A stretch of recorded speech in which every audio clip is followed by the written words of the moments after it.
A charming brute comes to stay at the house of a neglectful husband, his wife who must conceive a child in 101 days, and their devoted maid to destroy their delicate dynamic in Julia Jackman's 100 Nights of Hero.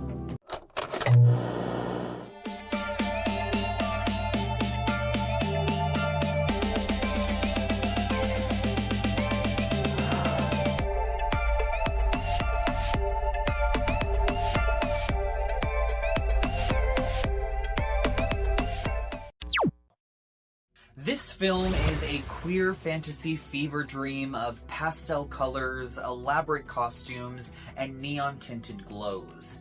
You can feel the low budget in some moments that feel a little crafty, but it's hard to critique that because the movie has such a distinct vision.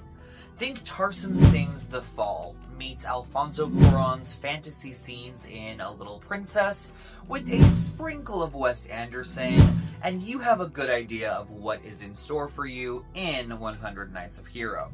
What stands out most to me beyond the look of the film is the absolutely stacked cast. Richard E. Grant and Felicity Jones show up in pretty much nothing cameos. And if you're watching for Charli XCX, be forewarned that her part is a small, nearly non-speaking role. But it's the main trio of the movie, Maika Monroe, Emma Corrin, and Nicholas Galitzine, that anchor 100 Nights of Hero and give it such emotional weight. Emma Corrin is a bit devious and has a whole lot of heart in her role as the elfish titular hero.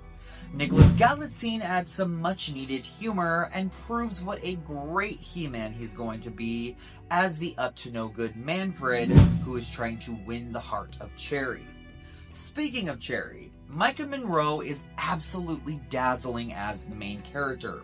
She is given by far the most difficult role, as Cherry is searching for purpose and discovering her sexuality in a world run by evil men. I've always loved Monroe, who has turned into a bit of a genre queen with her roles in The Guest, Longlegs, It Follows, Watcher, and many more.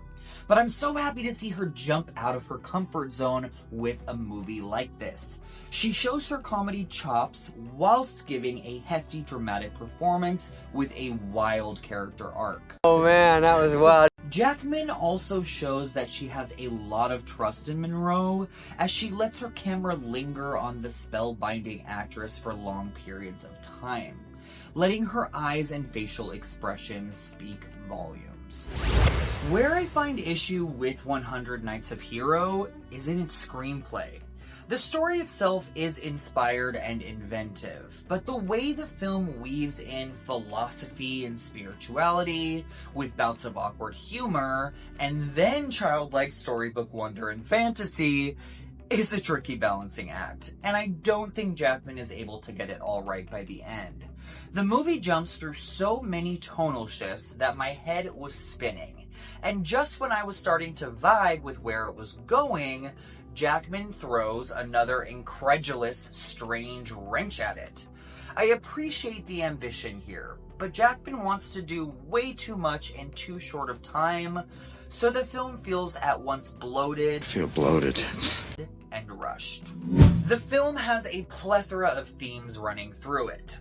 One is women empowerment, which is an important theme here that is muddled by all of the awful douchebag male characters that inhabit this world.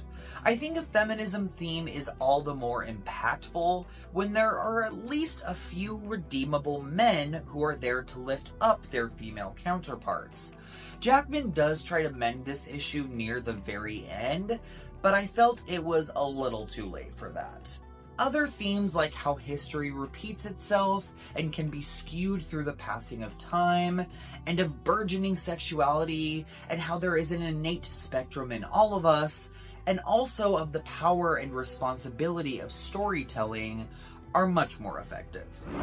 Speaking of the passing of time, I think 100 Nights of Hero will grow on me as time goes on. After it finished, I felt at great odds with the film. I was certainly enamored by the visual tapestry that Jackman painted, and felt that I had been swept away, transported into this strange alternate world where fantasy and our own history had intertwined. I was impressed by Corrin, Galitzine, and Monroe's performances, and how they handled their tricky character arcs and quirks. But I also felt that there was much about 100 Nights of Hero that felt extremely off-putting as well. For now, I will sit with my divisive feelings and just be grateful for the movie's fiercely creative and original vision. Thank you so much for watching Lost in the Reel. What are your thoughts on 100 Nights of Hero? Did this movie also make you feel a little conflicted? Sound off in the comment section down below, and make sure to be respectful. Until next time, my friends, take care, and please, please, please support your local cinema.